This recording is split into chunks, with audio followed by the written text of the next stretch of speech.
This is Emmy, a mid to low rank Mercy just like you and is struggling to stay impactful on Mercy. While most Mercy content revolves around Grandmaster gameplay, many ask how they can get the same impact in the lower ranks, and I'm here to help. Let's analyze Emmy's gameplay together and learn how you can stay impactful on Mercy.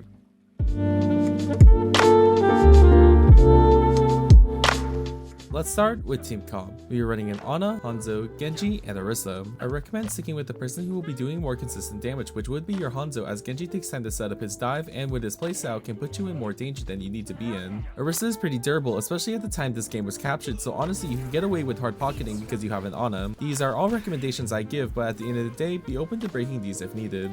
I do like Emmy waiting in spawn to stay safe, as this keeps her away from spam damage at the start of the round.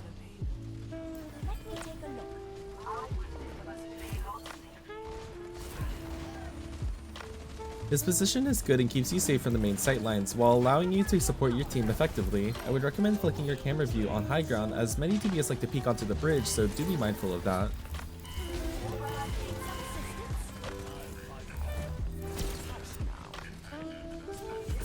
With the team pushing up and ball putting pressure on your backline, you can either play for front or peel for the back. This choice to stay with Hanzo and Ana is the right choice, especially with how you can peel for Ana and Ana can use her range to heal up front, if she hits her shots. While I think you trying to follow Genji was a valiant play, Genji made a very creative decision to dash him 1 health, so don't blame yourself for that death. This res is very low impact, especially with the spawn doors near, and with Orisa dying shortly after this, you would have gotten away with just waiting for respawns. While you are here waiting for your team to regroup and thinking about what the enemy may do, you should also check if you're subscribed. It takes 2 seconds, and by subscribing you give the validation I need from the little people on my phone. I do like your use of cover, and it really does help you stay safe from the general spam happening.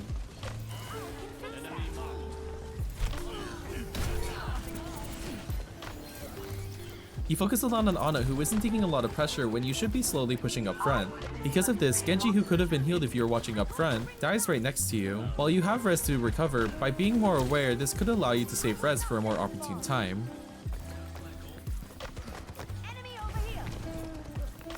This is a good Valk timing, especially with your team pushing in. I would have damage boosted the purple Orisa, as your beam is doing nothing, especially since Ana is there to keep her up, so damage boosting would be more impactful. I do like you helping Genji, especially since he is alone up top. A bit of unfortunate timing, but I would have stayed on high ground, especially since it would be safer for you if things go south. I do like you taking risk, and it's a necessary thing to experience in order to make better decisions. We now swap off Genji for Cassidy, and with an Echo on the enemy team, you should now pocket Cassidy, as he is the best to deal with her.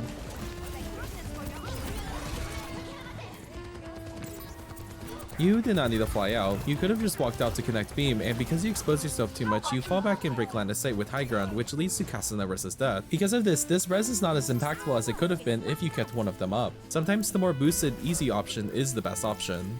You should be beaming Cassidy, as Echo is peeking without a mercy, which will be easy pickings for Cassidy rather than Hanzo. Especially with Cass's magnetic grenade, keeping him up is more important than the Hanzo, as he can shut down the enemy dive very well.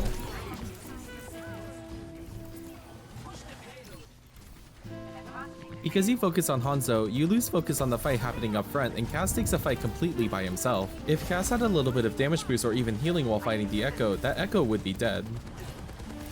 I would try to push supporting DPS more rather than tanks. I know Ana died, but with how durable Orisa is with Fortifying Javelin Spin, it gives you space to make sure your DPS stay alive and enable them to get kills. This also makes sure you can keep beaming, so when Orisa does run out of cooldowns, you aren't stuck resting a teammate like in this fight. I know I'm putting a lot of emphasis on who you beam and what beam you are using, but especially since Mercy is single target, if you aren't getting good value, you might as well swap to another support who can impact more people at once. This was mentioned by Emmy, and yes, it was a panic Valk. I do like your movement getting out, but this Valk would have been very useful in the last fight, but hey, people gotta save their KDs.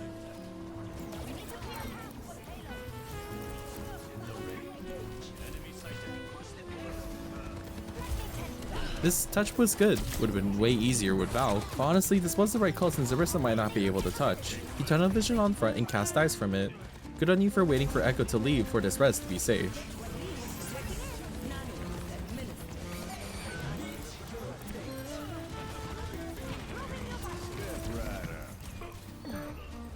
I like you being proactive on killing the mine to cast his way.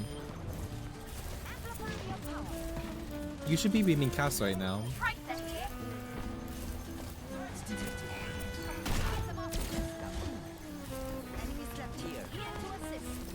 Let's pause for a second. Here you play on the opposite side of Cass, which puts a lot of distance between you two, and you'll see as the fight goes out and you fall back, Cass gets caught out and dies because your positioning can't support him.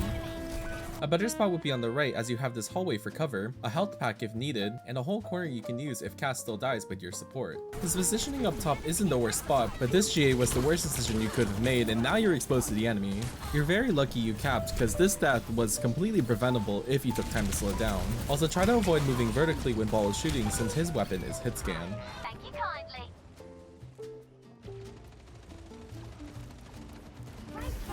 Let me tend to that. I see an enemy. I like this GA to avoid the CC of pile drive into cover. This is how you should be using GA.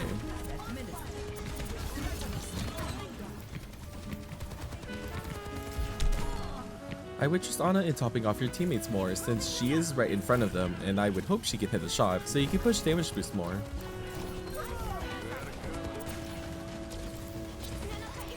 I like how you use Valk here, but what the hell is your team doing? They actually went into the worst room possible for you, but at least you traded Valk for 3 ults.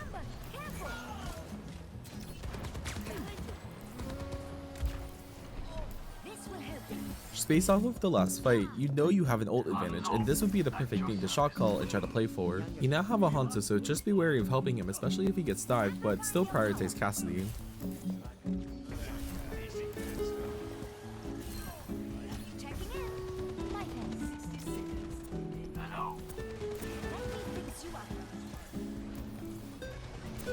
I like your positioning. You could have maybe healed a bit quicker, but also Cassidy cosplayed SpongeBob SquarePants with how many bullets he took, so not entirely your fault. Controversial, but I think you should have tried to be with Orisa. Your Hanzo was pretty safe with Ana, and with Orisa pushing up with ult, you might as well risk it to help her. It may be the wrong decision the higher up you go, but in the lower ranks, sometimes you have to make the bad plays into good ones, and you healing her could have kept her up long enough for Ana to help, and you can go back to the DPS after. It has been recently debunked that looking down while rezzing does not give any advantages. Best thing you do is just to look right at Ana to fly immediately. You are playing way too safe here. You should be positioning aggressively with DPS, using the crates as cover and help them win their duels. Because you play safe, your beam is doing nothing on the Orisa, and your DPS die because you don't commit with them. Especially on a character like Mercy, you are there to enable DPS to do more, and you need to play like it. And now with your DPS dead and no res, this fight is essentially over.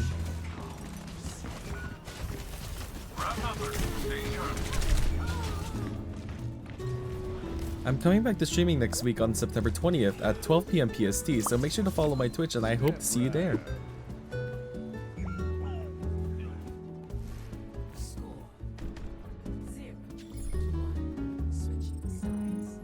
Let's talk about defense. Main thing is that you should be pocketing Bastion as he is the most consistent damage source, but I do like you pocketing Junk at the start because he will be spamming the door.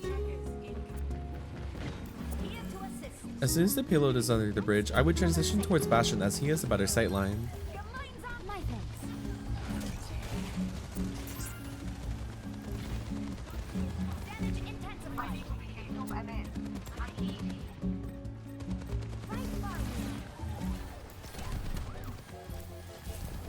This GA exposes you a bit. A better position would be a backwards GA towards your side.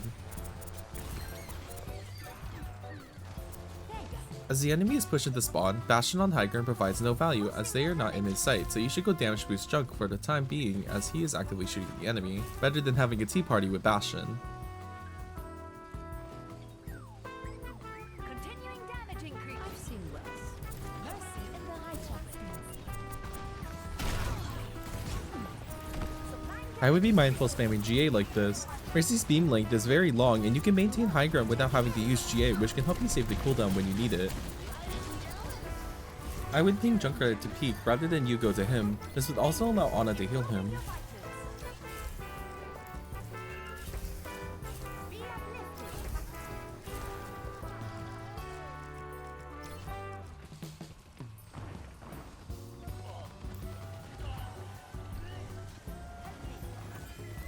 I do like you peeling for Ana because most supports don't, but she isn't taking substantial pressure so you can stay with Junk so you don't have to fly as often.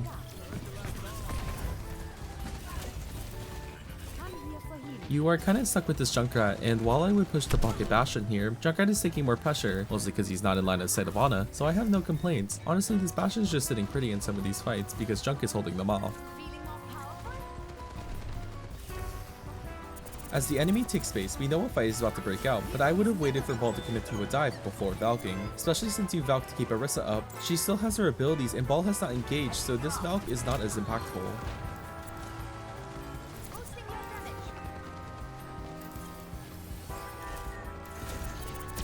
Good damage boost on the Bastion. Ball would have lived if he wasn't boosted. Come here and I will heal.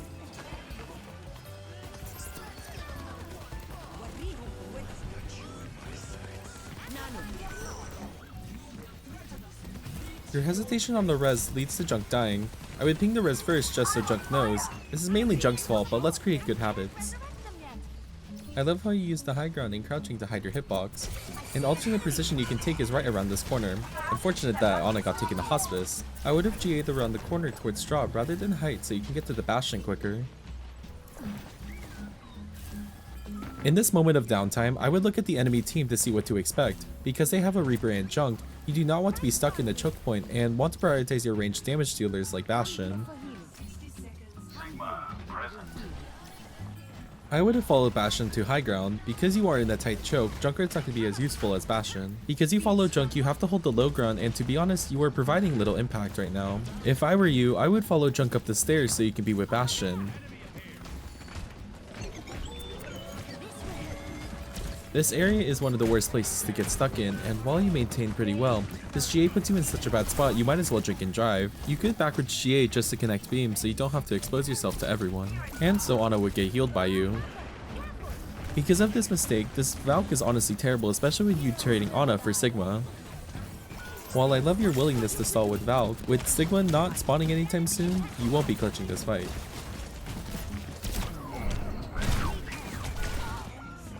You are starting second point with the Brig, which means you won't have to peel as much, but you may need to heal your tank more, but honestly, that's already happening, so I guess that's good.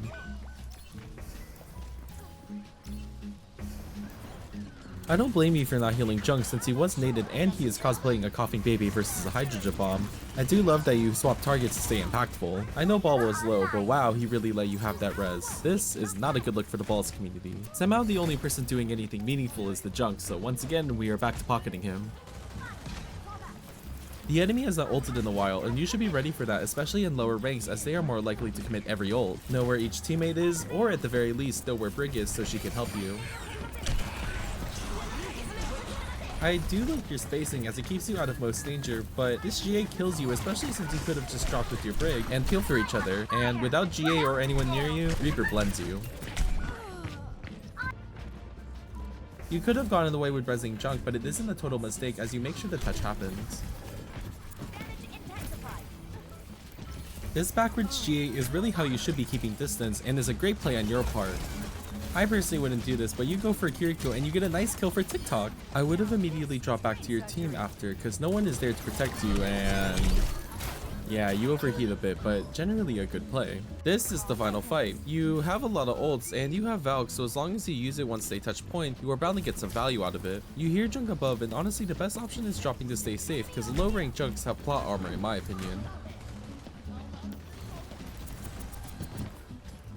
I like you pistoling, especially since this Junk will be annoying to deal with, and I definitely recommend using vertical movement more against Junk since his weapon is projectile. I really don't know what the enemy is doing, but good on you for punishing their want to stand still. And while this example is a big extreme, always look for opportunities to make plays as Mercy. Thank you so much for watching. We are still on the road to 1K subs, and I'm trying to hit it before my birthday, and it would mean a lot if you subscribed and also liked and comment to help push out this video. Thank you again, and until next time, bye bye!